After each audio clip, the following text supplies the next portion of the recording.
भाऊबीजेचा गर्भसंवाद आरोह गर्भसंस्कार या यूट्यूब चॅनलवर आपले मनापासून स्वागत आहे। गर्भसंवाद सुरू करण्याआधी एका शांत जागी बसून घ्या। दोन्ही डोळे हळूवार बंद करा। आपले दोन्ही हात पोटावर ठेवा आणि हा गर्भसंवाद करा बाळा। आज भाऊबीज आहे रे। दिवाळीचा शेवटचा दिवस, प्रेमापुलकी आणि नात्यांच्या पवित्र बंधनाचा दिवस। आज सगळीकडे भावा बहिणींचा हसरा माहोल आहे।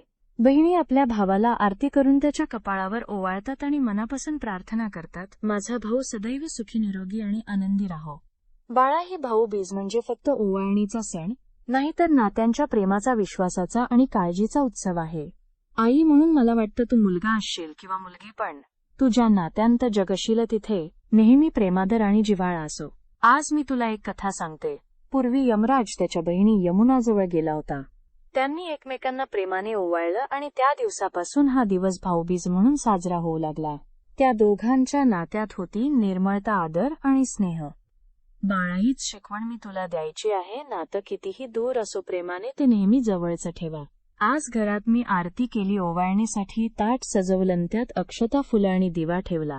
ते पाहताना माझ्या मनात तू आलास, कारण तू माझं सगळ्यात पवित्र नातं आहेस। तू अजून माझ्या गर्भात आहेस, पण आधीच माझ्या आयुष्याला अर्थ दिलास। तुझं हे नातं माझ्याशी, आई आणि बाळाचं, हेच सर्वात गोड, सर्वात सुंदर बंधन आहे। बाळा, जेव्हा तू या जगात येशील तेव्हा तूही अशी नाती जप। बहिणीला, भावाला, मित्राला प्रेम, जिव्हाळा आणि आदराने वागव, कारण प्रेम देणं हीच खरी पूजा आहे। या भाऊबीजेच्या पवित्र दिवशी मी तुला आशीर्वाद देते। बाळा, तुझ्या जीवनात नाती फुलोत, प्रेम वाढो आणि नात्यांत नेहमी प्रकाश राहो। तू असा हो की तुझ्या उपस्थितीने सगळ्यांच्या मनात आपुलकीचा दीप उजळो। आता हळूवार डोळे उघडा आणि गर्भसंवादचा आनंद घ्या। अशा नवीन व्हिडिओसाठी यूट्यूब चॅनलला सबस्क्राईब करा।